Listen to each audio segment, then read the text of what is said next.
नमस्कार मित्रांनो, स्वागत आहे माझ्या ALD चॅनलवर। संध्याकाळची वेळ होती। आकाशात सूर्य हळूहळू मावळत होता। गावाच्या काठावर असलेला तो जुना वाडा सोनसळी प्रकाशात न्हाऊन निघाला होता। पण त्या सुंदर प्रकाशामागे एक विचित्र शांतता दडलेली होती। तो वाडा जुना भव्य पण एकटाच उभा, जणू त्याच्या भिंतीमध्ये कित्येक वर्षांची रहस्य बंद होती। आज त्या वाड्यात एक नवीन पाऊल पडणार होतं। मीरा, नवीन नवरी, स्वप्नांनी भरलेली, डोळ्यात हजारो आशा घेऊन ती त्या घरात पाऊल ठेवत होती। दारात सावित्रीबाई उभ्या होत्या, कडक चेहरा पण डोळ्यात एक विचित्र भाव। त्या हसल्या, पण ते हसू मनापासून नव्हतं। ये घरात ये, त्यांनी शांत आवाजात म्हटलं। मीराने उंबरठा ओलांडला।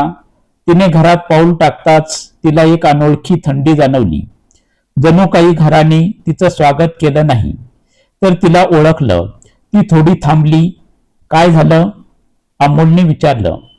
काही नाही, मीरा हलकसं हसली, पण तिच्या मनात एक हलकीशी भीती डोकावली होती। घर खूप मोठं होतं, लांब लांब गॅलरी, जुने लाकडी दरवाजे, भिंतीवर जुन्या काळातील फोटो। प्रत्येक फोटो जणू काहीतरी सांगण्याचा प्रयत्न करत होता। मीरा एका फोटो समोर थांबली।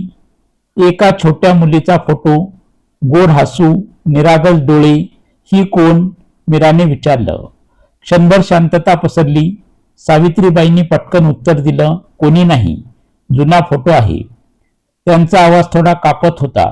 मीराने ते लक्षात घेतलं, पण तिने काही बोलणं टाळलं। रात्र झाली, सगळं घर शांत झालं। बाहेर वारा वाहत होता, झाडांची पाने हलकी हलकी सळसळत होती। मीरा आणि अमोल त्यांच्या खोलीत होते। अमोल लगेच झोपला, पण मीराला झोप येत नव्हती। तिला सतत असं वाटत होतं की कोणीतरी तिला पाहतंय। ती उठली आणि खिडकीजवळ गेली। बाहेर अंधार होता, पण अचानक तिला वरच्या मजल्यावरून आवाज आला, टक टक टक टक टक, जणू कोणीतरी हळूहळू चालत होतं। मीराचं हृदय जोरात धडधडू लागलं। ती थिजून उभी राहिली। कोण आहे तिथे? तिने हलक्या आवाजात विचारलं। कोणताच प्रतिसाद नाही, पण आवाज पुन्हा आला, यावेळेस थोडा स्पष्ट, टक टक टक टक। ती धावत अमोलकडे गेली। अमोल उठना, ती घाबरलेल्या आवाजात म्हणाली। अमोलने डोळे उघडले। काय झालं? वर कोणीतरी चालतंय। अमोल थोडा हसला। मीरा, तू नवीन आहेस त्यामुळे तुला असं वाटतंय। इथे वर कोणी राहत नाही, पण मी खरंच आवाज ऐकला। मीराचा आवाज थरथरत होता। अमोलने तिचा हात धरला। घाबरू नकोस, मी आहे ना। तो पुन्हा झोपला, पण मीराला मात्र झोप येईना। रात्र अजून गडद झाली। घड्याळाने 12 वाजवले, टन टन टन, आणि त्या क्षणी मीराने पाहिलं, दार हळूच उघडलं। सावित्रीबाई बाहेर जात होत्या। त्यांच्या पावलांचा आवाज अगदी हलका, जणू त्या कुणाला जाग करायचं नाही असं ठरवत होतं। मीरा हळूच उठली आणि दाराच्या फटीतून पाहू लागली। सावित्रीबाई जिन्याकडे वळल्या आणि वरच्या मजल्यावर जाऊ लागल्या। तेच वरचं मजल, तिथून आवाज येत होता। मीराच्या अंगावर काटा आला। अमोल म्हणाला, तिथे कोणी राहत नाही, मग आई तिथे का जाते? तिच्या मनात प्रश्नांचा वादळ सुरू झालं। भीती, उत्सुकता आणि काहीतरी अनामिक ओढ। ती काही क्षण थांबली, पण शेवटी तिच्या मनाने निर्णय घेतला, मला सत्य जाणून घ्यायचं आहे। मीरा हळूच दरवाजा उघडते आणि सावकाश पावलांनी जिन्याकडे चालू लागते। जिन्याच्या प्रत्येक पायरीवर तिचं हृदय अधिक जोरजोरात धडधडत होतं। वर अंधार होता आणि त्या अंधारात एक रहस्य तिची वाट पाहत होते। रात्र गडद होत चालली होती। घरात सगळीकडे शांतता होती, पण मीराच्या मनात मात्र वादळ उठलं होतं। ती सावकाश जिन्यावर चढत होती। प्रत्येक पायरीवर पाऊल टाकताना जणू तिच्या भीतीचा आवाज त्या शांततेला छेद देत होता। मी काय करते? तिच्या मनात प्रश्न आला, पण लगेच दुसरा विचार, जर इथे खरंच काहीतरी असेल तर मला ते जाणून घ्यायलाच हवं। वरचा मजला पूर्ण अंधारात बुडालेला होता। फक्त एका कोपऱ्यात मिणमिणता दिवा लावलेला होता। त्या प्रकाशात सावित्रीबाईंची सावली भिंतीवर पडत होती. त्या एका जुन्या दरवाजासमोर उभ्या होत्या. तो दरवाजा बाकीच्या दरवाजापेक्षा वेगळा होता. जुनाट, थोडासा तुटलेला, जणू खूप वर्षापासून बंदच होता. मीराने श्वास रोखून पाहिलं. सावित्रीबाईंनी हळूच हात पुढे केला आणि दरवाजा उघडला.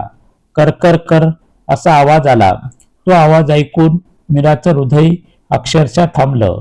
दरवाजाच्या आत पूर्ण काळोख होता, पण सावित्रीबाई आत गेल्या. मीरा दाराजवळ थांबली. तिच्या पायांना जणू हालचाल होत नव्हती. तेवढ्यात आतून एक हलका आवाज आला. आई, तू आलीस? तो आवाज लहान मुलीचा होता, निरागस पण वेदनाने भरलेला. मीराच्या अंगावर अक्षरशः काटा आला. तिचे डोळे मोठे झाले. हे काय आहे? सावित्रीबाईचा आवाज आला, थरथरता पण प्रेमाने भरलेला. हो बाळा, मी आले. त्या आवाजात एक आईची ओढ होती, वर्षानुवर्षाची तगमग होती. मीरा थक्क झाली. आई, मला खूप भीती वाटते. तोच आवाज पुन्हा आला. मीराचं शरीर थरथर कापू लागलं. तिला पळून जावंसं वाटत होतं, पण तिचे पाय जणू जमिनीला चिकटले होते. तिने धाडस करून आत डोकावलं. आत एक जुनी खोली होती. भिंतीवर धूळ, जुनं फर्निचर आणि एका कोपऱ्यात एक छोटासा पलंग. पलंगावर कुणीतरी बसलं होतं, पण स्पष्ट दिसत नव्हतं. फक्त एक हलकीशी सावली. सावित्रीबाई त्या सावलीजवळ बसल्या आणि हळूच म्हणाल्या, घाबरू नकोस, मी आहे ना. त्यांनी हवेत हात फिरवला, जणू त्या कुणाच्या डोक्यावरून हात फिरवत होत्या. मीराच्या डोळ्यात पाणी आलं. त्या क्षणी तिला भीतीपेक्षा जास्त वेदना जाणवली. एक आई जी अजूनही आपल्या मुलीशी बोलते, जणू ती अजूनही जिवंत आहे. अचानक दरवाजा जोरात आपटला. धाड. मीरा दचकली आणि तिच्या तोंडून हलकासा आवाज निघाला, आहा. सावित्रीबाईचं लक्ष तिकडे गेलं. कोण आहे तिथे? त्यांनी कडक आवाजात विचारलं. मीरा घाबरली. आता लपणं अशक्य होतं. ती हळूच आत आली. तिचा चेहरा पांढरा पडला होता. आई, मी ती अडखळत म्हणाली. सावित्रीबाई काही क्षण शांत राहिल्या. त्यांच्या डोळ्यात राग नव्हता, तर भीती होती. तू येथे का आलीस? त्यांनी हळू आवाजात विचारलं. मीरा रडायला लागली. आई, इथे कोण आहे? मी आवाज ऐकला. खोलीत अचानक शांतता पसरली. तो मुलीचा आवाज आता बंद झाला होता, जणू कोणीतरी अचानक गायब झालं होतं. सावित्रीबाईंनी डोळे मिटले, एक खोल श्वास घेतला आणि म्हणाल्या, मीरा, काही गोष्टी अशा असतात ज्या समजून घेण्यापेक्षा स्वीकाराव्या लागतात. पण आई, मला सत्य जाणून घ्यायचं आहे, मीरा ठामपणे म्हणाली. सावित्रीबाईंनी तिच्याकडे पाहिलं. त्या नजरेत वेदना होत्या आणि एक गुपित. त्या हळूच म्हणाल्या, जर तू सत्य जाणून घेतलंस तर कदाचित तू या घरात राहू शकणार नाहीस. मीरा काही क्षण शांत राहिली. तिचं हृदय जोरजोरात धडधडत होतं, पण तिच्या डोळ्यात भीतीपेक्षा जास्त निर्धार होता. मला काहीही झालं तरी चालेल, पण मला सत्य जाणून घ्यायचं आहे. त्या क्षणी खोलीत एक थंड वारा सुटला आणि मीराला पुन्हा तो आवाज ऐकू आला, खूप हलक्या स्वरात. आई, ती कोण आहे? मीराच्या डोळ्यात अश्रू आले. तिने सावित्रीबाईचा हात घट्ट पकडला. सावित्रीबाईंनी हळूच म्हटलं, ती तुझी बहीण आहे. मीरा थक्क झाली. बहीण? कॅमेरा हळूहळू त्या जुन्या फोटोवर झूम होतो आणि त्या मुलीचा हसू हळूहळू बदलतं. एक गूढ रहस्यमय स्मित. रात्र अजूनही संपलेली नव्हती. त्या जुन्या खोलीत थंड वारा अजूनही फिरत होता. मीरा स्तब्ध उभी होती. ती तुझी बहीण आहे. सावित्रीबाईचे शब्द अजूनही तिच्या कानात घुमत होते. आई, तुम्ही काय म्हणताय? मीराचा आवाज थरथरत होता. सावित्रीबाईंनी तिच्याकडे पाहिलं. त्यांच्या डोळ्यात आता अश्रू होते. त्या हळूच पलंगाजवळ बसल्या आणि हवेत हात फिरवत म्हणाल्या, सिया, घाबरू नकोस बाळा, ही आपलीच आहे. त्या क्षणी मीराला अचानक थंड झुळूक जाणवली, जणू कुणीतरी तिच्या अगदी जवळून गेलं. तिच्या हातावर काटा आला आणि हळूहळू आरशात एक अस्पष्ट आकृती दिसू लागली. तीच मुलगी फोटोतली, पण आता ती जिवंत नव्हती. तिच्या डोळ्यात खोल दुःख होतं आणि ओठावर एक अर्धवट हसू होतं. मीरा घाबरली पण पळाली नाही. तिच्या मनात भीतीसोबत एक विचित्र ओढ निर्माण झाली होती. तू सिया आहेस? मीराने हळू आवाजात विचारलं. आरशातली आकृती हलकीशी मान हलवते. त्या क्षणी मीराच्या डोळ्यात पाणी आलं. तुला काय झालं होतं? तू अशी का आहेस? सिया काही क्षण शांत राहिली.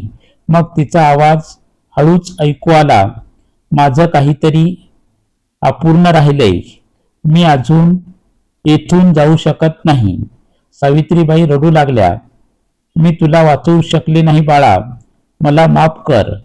त्यांच्या आवाजात इतकी वेदना होती की मीराचं हृदय तुटलं. मीरा सावकाश त्यांच्या जवळ बसली आणि त्यांचा हात हातात घेत म्हणाली, आई, तुम्ही स्वतःला दोष देऊ नका. आपण दोघी मिळून सियाला मदत करू. त्या क्षणी सियाचा चेहरा थोडासा शांत झाला, जणू तिला आशेचा किरण दिसला. मीरा उठली आणि खोलीत नजर फिरवू लागली. जुने कपाट, धूळ बसलेले खेळणे आणि एका कोपऱ्यात एक छोटीशी पेटी. आई, ही पेटी काय आहे? मीराने विचारलं. सावित्रीबाईंनी घाबरून तिच्याकडे पाहिलं. ती उघडू नकोस का? मीराने विचारलं. कारण त्या पेटीत तिचं सत्य आहे. मीरा काही क्षण थांबली. तिच्या मनात भीती होती, पण त्याहूनही मोठी होती सत्य जाणून घेण्याची इच्छा. तिने हळूच पेटी उघडली. आत एक डायरी होती, जुनाट पिवळट पान. मीराने ती उघडली. पहिल्याच पानावर लिहिलं होतं, माझं नाव सिया आहे आणि मला भीती वाटते. मीराचं हृदय जोरजोरात धडधडू लागलं. ती पुढचं पान वाचू लागली. कोणीतरी मला सतत पाहतंय. मी आईला सांगितलंय, पण त्यांनी विश्वास ठेवला नाही. सावित्रीबाईचे डोळे भरून आले. मला वाटलं ती घाबरली आहे. मी तिचं बोलणं दुर्लक्ष केलं. मीरा पुढे वाचते, जर मला काही झालं तर त्याला शिक्षा मिळायला हवी. खोलीत पुन्हा थंड वारा फिरतो. सियाची आकृती अधिकच स्पष्ट होते. यावेळेस तिच्या डोळ्यात भीती नाही तर राग आहे. तो अजून जिवंत आहे. सियाचा आवाज घुमतो. मीरा थरथर कापते. कोण? सिया हळूहळू हात पुढे करते आणि एका दिशेला इशारा करते. कॅमेरा त्या दिशेला वळतो. भिंतीवर एक फोटो. त्या फोटोमध्ये एक माणूस उभा आहे, हसत, पण त्याच्या डोळ्यात काहीतरी काळोख आहे. मीरा थक्क होते. हा तर घरातलाच माणूस आहे. सावित्रीबाईच्या हातातून डायरी खाली पडते. त्यांच्या ओठावर एक शब्द येतो, नाही, हे शक्य नाही. सियाचा आवाज पुन्हा येतो, यावेळी जास्त स्पष्ट, जास्त तीव्र. त्यानेच मला मारलं. खोलीत अचानक अंधार पसरतो आणि दरवाजा आपोआप बंद होतो.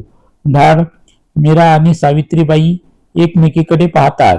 त्यांच्या डोळ्यात भीती आहे, पण आता त्या दोघी एकट्या नाहीत. त्यांच्या सोबत आहे एक आत्मा, जो न्याय मागतोय. सकाळ झाली होती, पण त्या वाड्यातली रात्र अजूनही संपलेली नव्हती. मीरा खिडकीजवळ उभी होती.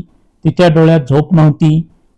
तिच्या मनात फक्त एकच प्रश्न घुमत होता, तो कोण आहे? खाली अंगणात सावित्रीबाई शांत बसल्या होत्या. आता सियाची डायरी आणि डोळ्यात पश्चाताप. मीरा हळू त्यांच्या जवळ आली. आई, आपण आता काय करायचं? तिने शांतपणे विचारलं. सावित्रीबाईने तिच्याकडे पाहिलं. सत्य शोधायचंय, पण ते सोपं नसेल. त्या दोघी गावात जाण्याचा निर्णय घेतात, कारण कधी कधी घरात लपलेलं सत्य बाहेरच्या लोकांना आधीच माहीत असतं. गावात पोहोचल्यावर लोकांची नजर मीरावर खेळली. काही जण कुजबुजत होते, काही जण टाळत होते.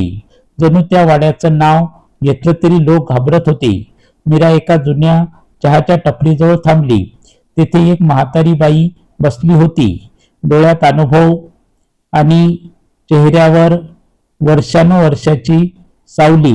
मीरा हळूच विचारते, काकू, तुम्हाला त्या वाड्याबद्दल काही माहिती आहे का? त्या बाई काही क्षण शांत राहतात, पण मग हळूच म्हणतात, तू त्या घरात राहतेस? मीरा मान हलवते. त्या बाईचा आवाज अचानक गंभीर होतो. मग ऐक, पण हे ऐकून तुझं आयुष्य बदलू शकतं. सावित्रीबाईचं हृदय धडधडू लागतं. मीरा निर्धाराने उभी राहते. मला सत्य हवं आहे. म्हातारी बाई बोलायला सुरुवात करते. सिया खूप गोड मुलगी होती, सगळ्या गावाची लाडकी, पण तिचा मृत्यू साधा नव्हता. मीरा आणि सावित्रीबाई एकमेकीकडे पाहतात.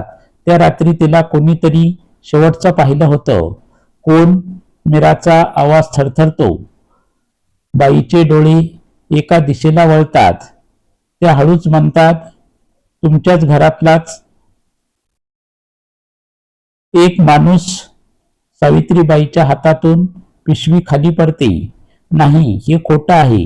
बाई पुढे म्हणतात, तो माणूस बाहेरून खूप चांगला दिसतो, पण त्याच्या मनात लालच आहे.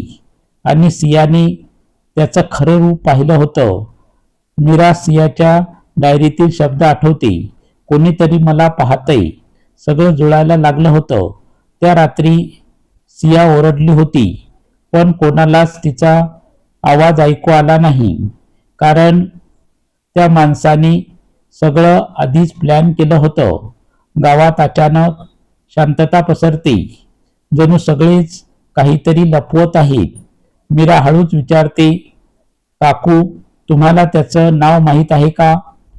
त्या बाई काही क्षण शांत राहतात. त्यांच्या चेहऱ्यावर भीती स्पष्ट दिसत होती. नाव मला माहीत आहे, पण ते नाव घेतलं तर अजून एक जीव जाऊ शकतो. मीरा एक पाऊल पुढे येते. कृपया मला सांगा. त्या बाई हळूच मीराच्या कानात काहीतरी सांगतात. तू शब्द ऐकताच मीराचे डोळे मोठे होतात. तिचा श्वास थांबतो. हा तर ही सावित्रीबाईकडे पाहते. त्यांच्या चेहऱ्यावर धक्का आणि विश्वासघात. तो आपलाच आहे. त्या क्षणी वाऱ्याची एक जोरदार झुळूक येते आणि जवळच्या झाडाची फांदी हलते. जणू सिया त्यांना सांगत होती, हो, तुम्ही योग्य दिशेने चाललात. मीरा डोळे बंद करते आणि मनात म्हणते, सिया, मी तुला न्याय मिळवून देईन. सावित्रीबाई तिच्या हात धरतात. आता आपण मागे फिरणार नाही. पण त्याच क्षणी गावाच्या शेवटी एक माणूस उभा होता. तो दुरून त्यांच्याकडे पाहत होता. त्याच्या चेहऱ्यावर हलकसं स्मित, जणू त्याला सगळं माहीत होतं. संध्याकाळी पुन्हा एकदा त्या गावावर उतरली होती. सूर्य मावळत होता आणि त्याच्या सोनेरी प्रकाशात वाडा पुन्हा एकदा गूढ दिसू लागला होता. पण आज काहीतरी वेगळं होतं. आज त्या वाड्यात भीतीपेक्षा जास्त धोका होता. मीरा आणि सावित्रीबाई घरी परतल्या. दोघीच्याही मनात एकच नाव घुमत होतं. ते नाव ज्याने त्यांच्या आयुष्याचा पाया हदरवला होता. घरात पाऊल टाकताच मीराला पुन्हा तीच थंडी जाणवली. पण यावेळी ती थंडी भीतीची नव्हती, तर इशाऱ्याची होती. अचानक वरच्या मजल्यावरून आवाज आला. टक टक टक टक. मीरा आणि सावित्रीबाई एकमेकीकडे पाहतात. यावेळेस त्या घाबरत नाही. सिया, मीरा हळूच म्हणते. त्या दोघी वर जातात. दरवाजा आपोआप हळूच उघडतो. कर्र असा आवाज येतो. खोलीत यावेळी अंधार नव्हता. एक मंद प्रकाश होता आणि त्या प्रकाशात सिया स्पष्ट दिसत होती. तिचा चेहरा आता वेगळा होता. डोळ्यात राग नव्हता, तर घाई होती.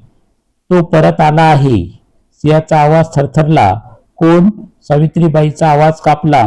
सिया हळूच म्हणाली, तो ज्याने मला मारला. त्या क्षणी खाली दरवाजाचा आवाज आला. धाड. तीनही जणी दचकल्या. कोणीतरी घरात आले. मीराचा श्वास अडकला. पावलांचे आवाज हळूहळू जिन्याकडे येऊ लागले. टक टक टक टक. तोच आवाज, पण यावेळी तो जिवंत माणसाचा होता. सावित्रीबाईच्या चेहऱ्यावर भीती स्पष्ट दिसत होती. तोच आहे, त्यांनी कुजबुजत म्हटलं. मीरा पटकन सियाकडे पाहते. आपण काय करायचं? सिया काही क्षण शांत राहते, मग हळूच म्हणते, त्याचं सत्य अजून लपलेलं आहे. ते शोधलं तरच तो थांबेल. कुठे?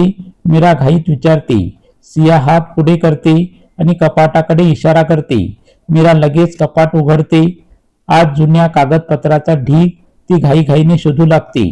बाहेर पावलांचा आवाज अजून जवळ येत होता. अचानक तिला एक फाईल सापडते. त्यावर लिहिलं होतं, वसियत. मीराचं हृदय जोरात धडधडू लागलं. तिने फाईल उघडली.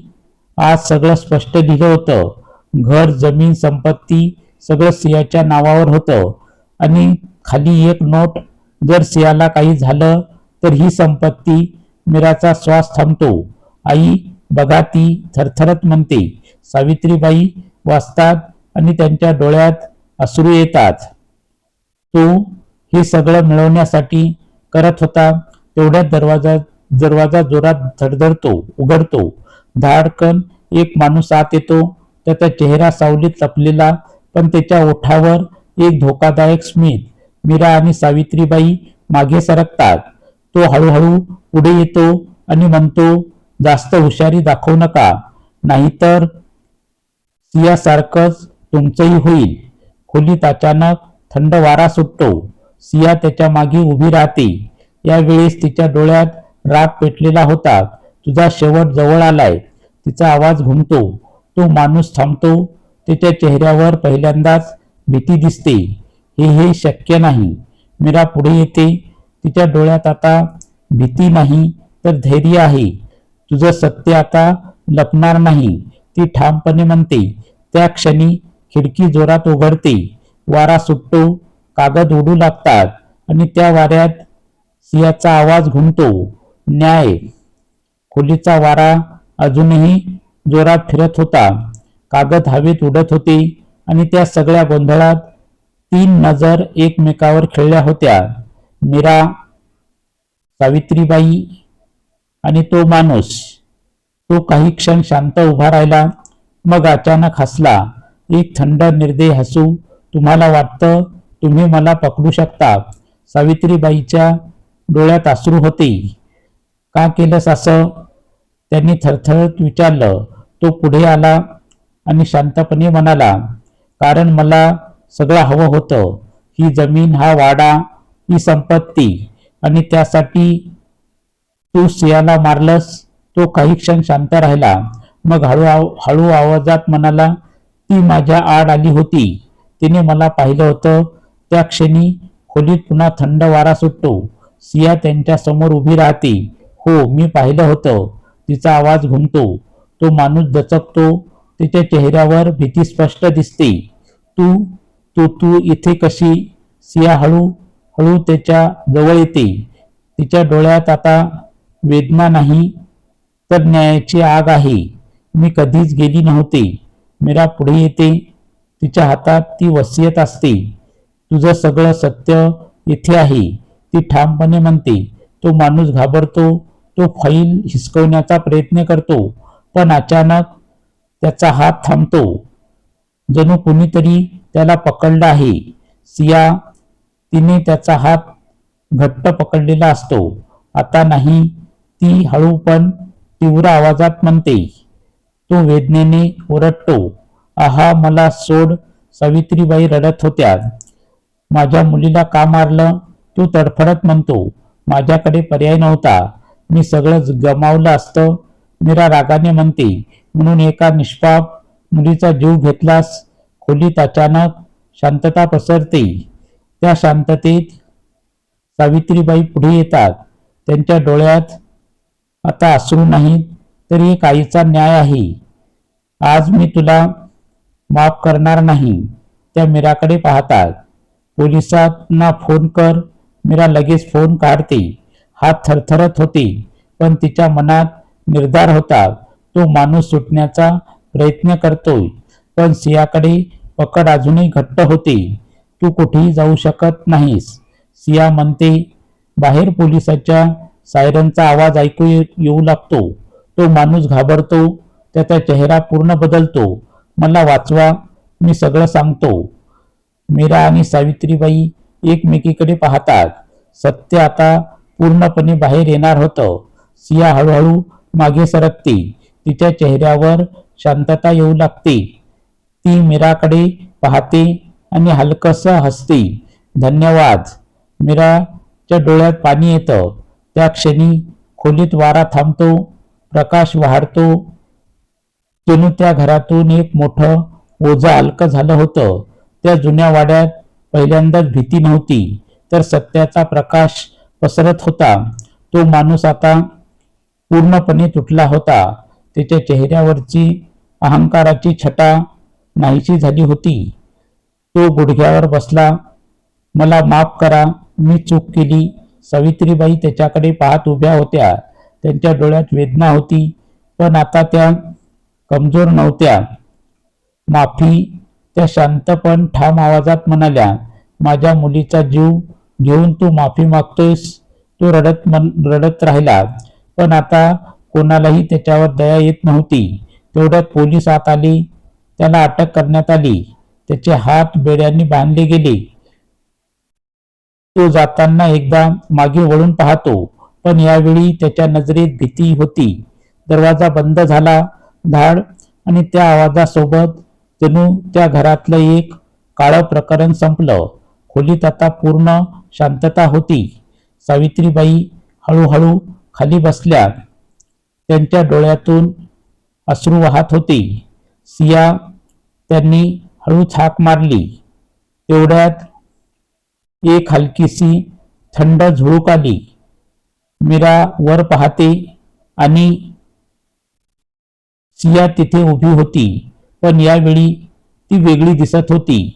तिच्या चेहऱ्यावर आता वेदना नव्हती, तर शांतता होती.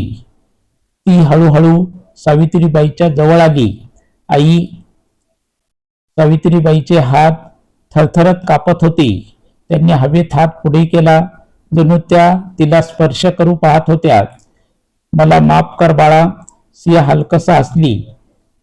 तुमची काही चूक नव्हती. तुम्ही नेहमी माझ्या सोबत होतात. त्या शब्दांनी सावित्रीबाईचं हृदय हलकं झालं. मीरा बाजूला उभी होती. तिच्या डोळ्यातून अश्रू होती. सिया तिच्याकडे वळते. तू माझ्यासाठी लढलीस. तू माझ्या आईला एकटी पडू दिलं नाहीस. मीरा रडत म्हणते, तू माझी बहीण आहेस. त्या क्षणी सिया हसते. हो, आणि तू माझ्या आईची खरी मुलगी आहेस. सावित्रीबाई मीराला मिठी मारतात. आजपासून तू माझ्यासाठी सून नाहीस, तू माझी मुलगी आहेस. त्या मिठीत वर्षानुवर्षाची वेदना विरघळते. त्या क्षणी सियाचा प्रकाश हळूहळू वाढू लागतो. माझं काम पूर्ण झालं, ती शांतपणे म्हणते. मीरा आणि सावित्रीबाई तिच्याकडे पाहत राहतात. मी आता जाऊ शकते. नको जाऊस, सावित्रीबाई रडत म्हणतात. सिया हसते. मी कधीच दूर जाणार नाही. मी नेहमी तुमच्या आठवणीत जिवंत असेल. आणि हळूहळू ती प्रकाशात विलीन होते. खोलीत एक शांत, उबदार वातावरण पसरतं. त्या रात्री पहिल्यांदाच त्या वाड्यात कुठलाही आवाज आला नाही, फक्त शांतता आणि प्रेम. काही दिवसांनी तो वाडा पुन्हा जिवंत झाला. हसणं, बोलणं, आनंद. सावित्रीबाई आणि मीरा आता सासू सून नव्हत्या, त्या आई आणि मुलगी बनल्या होत्या. आणि त्या घराच्या भिंती, ज्या आधी रहस्य लपवत होत्या, आता एक नवीन गोष्ट सांगत होत्या. विश्वास, प्रेम आणि न्यायाची गोष्ट. नातं रक्ताने जुळत नाही, तर ते विश्वास, प्रेम आणि साथ देण्याने तयार होतं. कधी कधी आयुष्यात काही नाती आपल्याला तयार स्वरूपात मिळत नाहीत, ती घडवावी लागतात. मीरा आणि सावित्रीबाईंची गोष्ट ही फक्त सासू सून यांच्यातील संघर्षाची नाही, तर ती आहे विश्वास, समजूतदारपणा आणि धैर्याची. एक अनोळखी घरात आलेली मीरा भीती, शंका आणि रहस्याने वेढलेली होती, पण तिने पळ काढला नाही. तिने सत्याचा सामना केला. आणि सावित्रीबाई, ज्यांनी आपल्या मुलीला गमावलं होतं त्या आतून पूर्णपणे तुटल्या होत्या, पण त्यांनी पुन्हा विश्वास ठेवायला शिकलं. ही कथा आपल्याला शिकवते, कधी कधी ज्याच्यापासून आपण घाबरतो त्याच्यातच आपल्यासाठी प्रेम दडलेलं असतं. सत्य कितीही लपवण्याचा प्रयत्न केला तरी एक दिवस ते समोर येतच. आणि सर्वात महत्वाचं नातं जपायचं असेल तर अहंकार नाही तर समजूतदारपणा लागतो. तर मुलगी म्हणून त्या घरात आपलं स्थान निर्माण केलं आणि सावित्रीबाईंनी सासू म्हणून नाही तर आई म्हणून तिचा स्वीकार केला. तो वाडा बदलला नाही, पण त्या वाड्यात राहणाऱ्या मनांचा बदल झाला. आणि खरं तर घर विटांनी नाही तर नात्यांनी उभं राहतं. भीतीवर मात केली तर सत्य सापडतं, सत्य स्वीकारलं तर नातं जुळतं, आणि नातं जपलं तर घर स्वर्ग बनतं. जर तुम्हाला हवं असेल तर मी यावर ही कथा आवडली असेल जर तुम्हाला ही कथा आवडली असेल तर कृपया माझ्या चॅनलला लाईक करा, शेअर करा. चॅनलवर नवीन असाल तर चॅनलला सबस्क्राईब करा. ही कथा तुम्हाला कशी वाटली ते कमेंटमध्ये लिहायला विसरू नका. सर्वजण आपल्या तब्येतीची काळजी घ्या. पुन्हा भेटूया अशा नवीन कथेसह. तोपर्यंत धन्यवाद. नमस्कार. जय हिंद. जय महाराष्ट्र.